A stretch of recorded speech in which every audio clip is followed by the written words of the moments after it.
Christian worldview. And we live in a society, I mean, you live in Texas, so this is like a different world than the rest of America, and I'm thankful for that. I wish you had good waves so I could move here. That's the only thing that's keeping me back. I was telling Brian, I'm like, no one handed me a gun when I got off the plane. I was very disappointed because they wouldn't let me bring my gun. Did you ask for one? No, I didn't. Should I? Yeah. Okay. But anyway, but no, when we talk about Christian worldview, we're talking about how we see, as Christians, how do we see the world? How do we interpret the experiences we have every day? And how do we see them as Christians distinct from the culture that we're in? And a lot of our culture mimics Christian worldview to a degree. There's a theologian that popularized the term moralistic therapeutic deism, really big phrase. But just this idea that, if we, deism as in, we believe in like this kind of amorphous God. He's not really specific, he doesn't really have a name or like any kind of specific plan, but he's there. And if you do the right things morally, and you get to define what those are, then your life is going to go better. People are going to like you. You're going to be wealthy. All these things are just going to line up. And that looks a lot like, and people even use Bible verses to kind of give us this concept, and it's very permeating in a certain aspect of our culture. And it's really at odds, I think, exactly at odds with the gospel. God didn't, Christ did not die on the cross so like we could chill and comfort and I don't know if I ruffle any feathers, but have our best life now.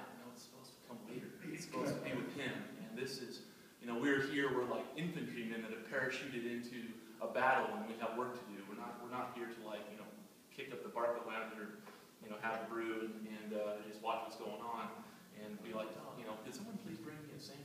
That's not what we're here for. So a Christian worldview is one that is radically changed by the gospel. The perspective of, God is so serious about what's going on here that He sent His own Son to die on the cross for us, for this world, for completely changing it.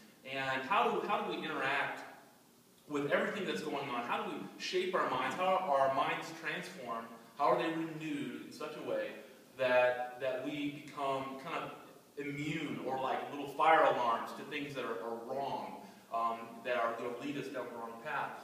And it's really interesting, some of you guys maybe, any seniors in high school in here? Okay. So you guys plan on going to college? Yeah. Okay. The first day you set foot on campus, if you're going to a private or public university, if it's a secular university, and even a lot of the Christian universities now, which have kind of moved far away, their main goal, you set that foot on the campus the first day, is to completely utterly destroy your faith. Completely. You go to sociology class, you go to anthropology class, you go to religious studies class. They have set out day one to completely destroy it. And they're going to have all these really complex arguments as to why. And so I want you to be prepared for that. I'm not going to be able to prepare you tonight, but I just want to warn you of that. That is what they are out to do. Going back to nursing school, and to go back, had to go back to school to become a nurse and take some prerequisite classes, and one was sociology. And that whole class was just like hardcore, like, Christians are stupid, they hate everybody, that kind of thing. It was just constant propaganda. And as a 34-year-old at the time listening to this, wait till she got a load of me. It was kind of fun, but that's what they're out to do. And so, guys, be aware of that. And I'm not going to get lost on that because I'm already burning up some time here. But what I want us to see is, as we look at, you're going to get presented with ideas, and we know these things. We know that cultures have existed all around the world that have different ideas about God, different ideas about spirituality, different ideas about how you present yourself to God, if there is a God, if there's multiple gods, or whatever.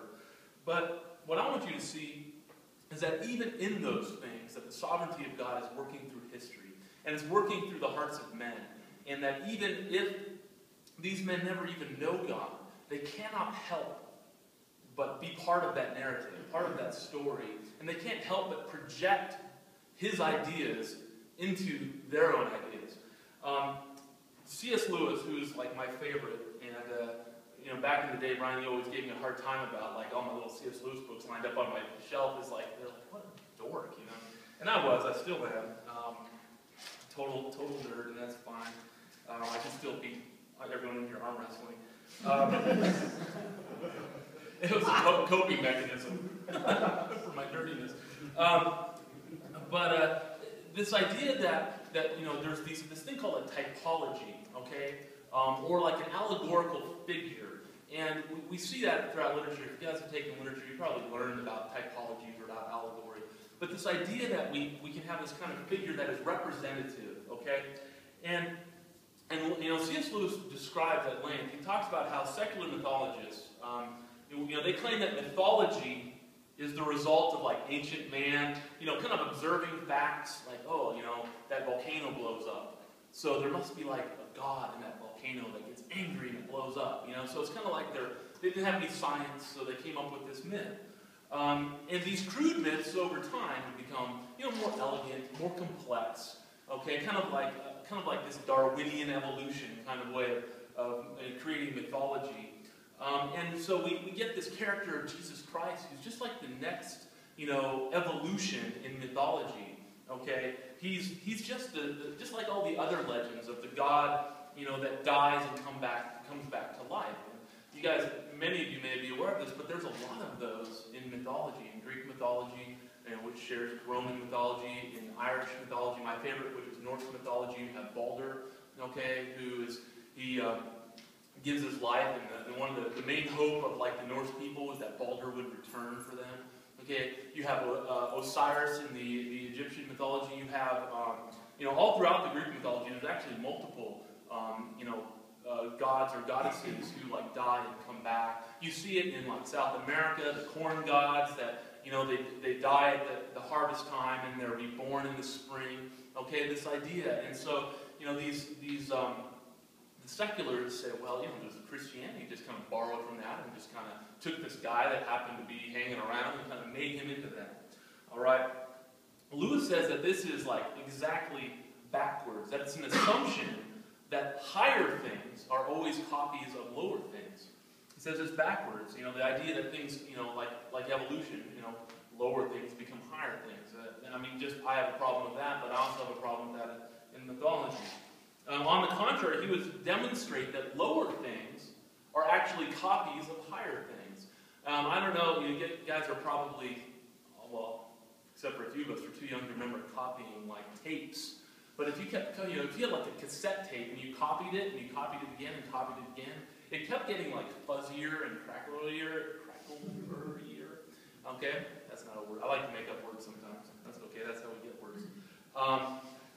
But that, you copy, and it becomes lesser of what it once was. Okay? And that's what Lewis said, mythology essentially is. That, we, for example, are a copy of a higher thing. We are made in the image of God, but we're not God. We have wisdom. We don't have his wisdom, clearly. We have power. We can organize things. We can create. We have all these attributes. They're called the communicable, attributes of God. Things that he has passed on to us that we share in his nature in that way.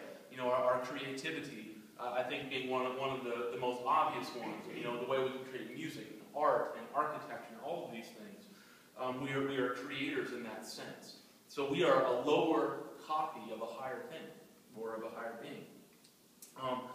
And Lewis would say that, likewise, the pagan myths were true inasmuch as they were copies of a higher thing. So you have, Balder, this Norse god, who dies and comes back.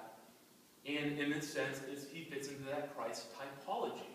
Okay? But it's not that Jesus was, less than Balder. Rather, Balder was less than Jesus. But in the mind of man, all right, we have this imprinted in our minds and our hearts, the need for that, the reality of that. There's something beautiful about that. That Lewis says that we use the term myth all the time to denote it's false. That's a myth, meaning that's false. He says that's totally wrong. Myth is something. Myth means it's an image that represents a deep truth that we really don't know how to put into words any other way than a representative image and story that kind of depicts it.